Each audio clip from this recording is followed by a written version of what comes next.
teman-teman, perkenalkan nama saya Risa Berti dengan NPM 23111000315 kelas 2D Prodi PGMI, mata kuliah Manajemen Pendidikan Dasar, dosen pengampu Ibu Nurhofifah MPD. Pada video kali ini saya akan menjelaskan mengenai pendidikan nonformal dan karakteristiknya. Nah, apa sih pendidikan nonformal dan karakteristiknya? Agar kita lebih paham lagi, mari kita simak video ini hingga habis ya. Yang pertama, ada pengertian pendidikan nonformal.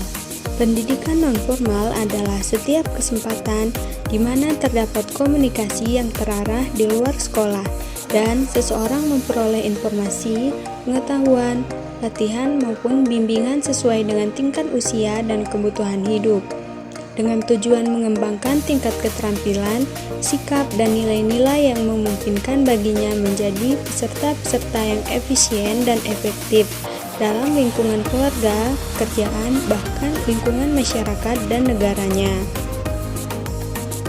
Definisi pendidikan nonformal menurut Peraturan Pemerintah Republik Indonesia Nomor 19 Tahun 2005 Pasal 1 adalah jalur pendidikan di luar pendidikan formal yang dapat dilaksanakan secara terstruktur dan berjenjang. Selanjutnya ada konsep pendidikan nonformal. Konsep pendidikan nonformal adalah jalur pendidikan yang berbeda dari pendidikan formal dan informal. Pendidikan nonformal dilakukan secara terorganisir, tetapi tidak selalu mengikuti kerangka resmi dan tidak selalu mengarah pada pemberian gelar atau ijazah. Contohnya, kegiatan pendidikan nonformal meliputi kursus pelatihan, lokarya, seminar, kursus berbahasa, dan berbagai kegiatan belajar mengajar di luar lingkungan sekolah. Ciri-ciri pendidikan nonformal. Ciri-ciri dan karakteristik pendidikan nonformal menurut Sutarto. Beberapa ciri dan karakteristik pendidikan nonformal diantaranya adalah sebagai berikut. Yang pertama, program kegiatannya disesuaikan dengan tuntutan pemenuhan kebutuhan peserta didik yang sifatnya mendesak dan memerlukan pemecahan yang sesegera mungkin. 2. Materi pelajarannya bersifat praktis, pragmis dengan maksud agar segera dapat dimanfaatkan physically leading dalam menunjang kehidupan atau pekerjaan sehari-hari. 3. Waktu belajarnya singkat, dalam arti dapat diselesaikan dengan tidak banyak menelan biaya, dalam arti kegiatan itu bisa dilaksanakan dengan biaya murah namun besar faedahnya. 4. Tidak mengutamakan kredensial dalam bentuk ijazah ataupun sertifikat. Yang terpenting adalah bisa diperolehnya peningkatan dalam pengetahuan dan keterampilan. Dan yang terakhir adalah dalam pendidikan nonformal ini, misalnya usia peserta didik tidak begitu dipersoalkan. Demikian pula dengan jenis kelaminnya. Fungsi pendidikan nonformal. Pendidikan nonformal berfungsi mengembangkan potensi peserta didik dengan penekanan pengetahuan dan keterampilan fungsional serta pengembangan sikap dan kepribadian fungsional. Pendidikan nonformal meliputi pendidikan kecakapan hidup, pendidikan anak usia dini, pendidikan kepemudaan, pendidikan pemberdayaan perempuan, pendidikan keaksaraan, pendidikan keterampilan pelatihan kerja, pendidikan kesetaraan, serta pendidikan lain yang ditujukan untuk mengembangkan kemampuan peserta didik. Satuan pendidikan nonformal terdiri atas lembaga kursus, lembaga pelatihan, kelompok belajar, pusat kegiatan masyarakat, majelis taklim, serta satuan pendidikan yang sejenis.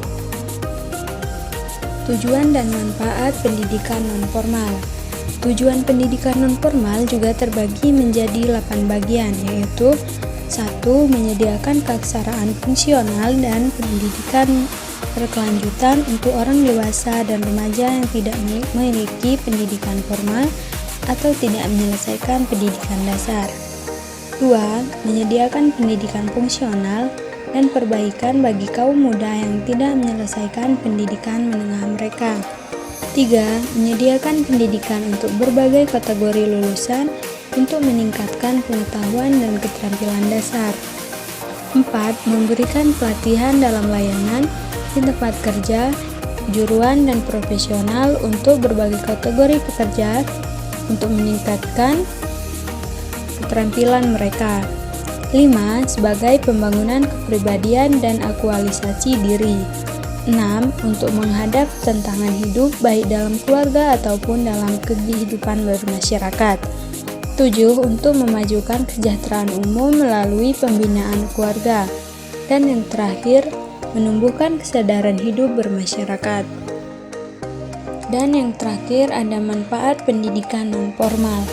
Sama halnya seperti pendidikan formal, pendidikan non-formal juga memiliki sejumlah manfaat. Di antaranya, yang pertama, sebagai komplement atau pelengkap dari pendidikan sekolah.